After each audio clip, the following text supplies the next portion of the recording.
السلام علیکم ہمارے پیارے ناظرین، امید ہے کہ آپ سب خیریت سے ہوں گے۔ ہمارے چینل زکویٹا ایڈیو این انفو کو دیکھنے کا بہت شکریہ۔ ہم آپ کے لیے بہترین اخلاقی کہانیاں، اسلامی کہانیاں اور مزاحیہ کہانیاں لے کر آئے ہیں۔ اچھی کہانیاں دیکھتے رہنے کے لیے ہمارے چینل کو سبسکرائب کریں تاکہ ہماری نئی کہانیاں سب سے پہلے اب تک پہنچیں۔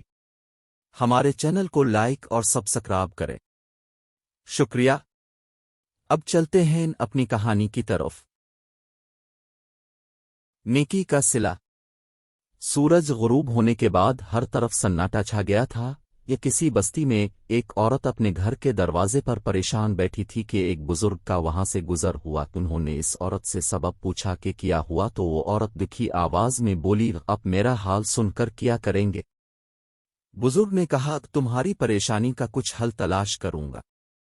وہ عورت بولی، میرے شوہر کام کے سلسلے میں دوسرے شہر گئے ہوئے ہیں۔ ان کے جانے کے 2 دن بعد ہمارے گھر میں چوری ہو گئی ہے۔ گھر کا سارا قیمتی سامان چلا گیا۔ ایک مصیبت گئی نہیں تھی کہ میرا بچہ گر گیا اور اس کا ہاتھ ٹوٹ گیا۔ شوہر سے رابطہ نہیں ہو رہا، گھر میں یہ مصیبت ہے، اب بتائیں کیا کروں؟ کہاں سے لاؤں بیٹے کے علاج کے لیے پیسے؟ یہ کہہ کر وہ عورت رونے لگی۔ وہ درویش بولے، تاب اپنے بیٹے کو میرے پاس لے آ۔ عورت فوراً گئی۔ کچھ دیر بعد اپنی گود میں ایک بچے کو لے کر آئی۔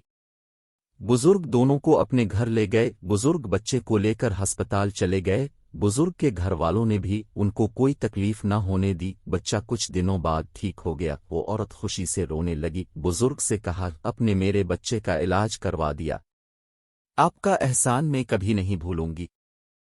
بزرگ نے کہا، بیٹا تمہیں شاید یاد نہیں، برسوں پہلے میں تمہاری بستی سے گزر رہا تھا۔ پیاس کے مارے بارہ حال تھا۔ میں نے ایک گھر کا دروازہ کھٹکھٹایا، وہ گھر تمہارا تھا۔ تم نے مجھے پانی پلایا، کھانا کھلایا اور ہر طرح کا آرام پہنچایا۔ میں تمہارا یہ احسان نہیں بھولا، آج بھی اس کے لیے شکر گزار ہوں۔ عورت یہ سن کر بہت خوش ہوئی اور اپنے گھر واپس چلی گئی۔ شوہر گھر لوٹا تو اسے سب کچھ بتا دیا۔ شوہر بھی خوش ہو گیا اور بزرگ کا شکریہ ادا کرنے اس کے گھر چلا گیا۔